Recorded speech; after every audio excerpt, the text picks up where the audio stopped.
നമുക്ക് വിന്നറിനെ സെലക്ട് ചെയ്യണ്ടേ? അത് നമുക്ക് ചെയ്യാം. പക്ഷേ അതിൻ്റെ ഇടയ്ക്ക് ഇങ്ങോട്ട് ഒരു കാര്യം പറയാനുണ്ട്. ഞാൻ ഒരിക്കലും വിചാരിച്ചിട്ടില്ല നമുക്ക് ഇത്ര സബ്സ്ക്രൈബേഴ്സ് കൂടുന്ന, ഒരിക്കലും വിചാരിച്ചിട്ടില്ല.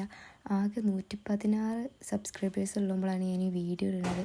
അത് 30,000 ആൾക്കാർ കാണും ചെയ്തു. ഇപ്പം നമുക്ക് 2000 സബ്സ്ക്രൈബേഴ്സും ഉണ്ട് കേട്ടോ. ഒരുപാട് കമൻറ്റ്സ് വന്നിന്. അതിനൊരാളെ സെലക്ട് ചെയ്യുക പറഞ്ഞാൽ ഭയങ്കര ബുദ്ധിമുട്ടാണ്. ലാസ്റ്റ് തോന്നിയ ഐഡിയാണ് ഈ കമൻറ്റ് പിക്കർ വെച്ചിട്ട് ഒരാളെ സെലക്ട് ചെയ്യാമെന്ന്. അപ്പോൾ അങ്ങനെയാണ് സെലക്ട് ചെയ്തത്. നമുക്കിപ്പോൾ ഒരു ഗിഫ്റ്റ് തരാൻ പറ്റുള്ളൂ, അപ്പോൾ ഒരാൾക്കേ കൊടുക്കാൻ പറ്റുള്ളൂ. ഇൻഷാ അല്ലാഹ് നമുക്ക് അടുത്ത് തന്നെ, ഞാൻ പറഞ്ഞില്ലല്ലോ സബ്സ്ക്രൈബേഴ്സ് കൂടുകയാണെങ്കിൽ നമ്മൾ അടുത്ത ഗിവ് അവേ തരുമെന്ന്. നമ്മൾ ഇനി 3 ആൾക്കാട്ടോ തരുന്നത്. ഞാൻ എന്തായാലും അതിൻ്റെ വീഡിയോ അതിന് വഴിയേ ഇടുന്നുണ്ട് കേട്ടോ. നമ്മളിപ്പോൾ സെലക്ട് ചെയ്ത ആൾ നമ്മൾ ബയോയിൽ ഇൻസ്റ്റഗ്രാമിൻ്റെ ID ഉണ്ട്, അതിലേക്ക് മെസ്സേജ് അയച്ചാൽ മതി കേട്ടോ. ഗ്രാഫ്റ്റ് ബൈ പാത്തൂച്ചസ് എന്നാണ്. ആ അക്കൗണ്ടിലേക്ക് മെസ്സേജ് അയച്ചാൽ മതി കേട്ടോ. അപ്പോൾ നമുക്ക് വിന്നറിനെ നോക്കിയാലോ. നമ്മളിങ്ങനെ കേട്ടോ സെലക്ട് ചെയ്യുന്നത്. ആ കിട്ടിയത് ആർക്കാണ് നമുക്ക് നോക്കണ്ടേ? നമുക്ക് നോക്കാം കേട്ടോ ആർക്കാണെന്ന്.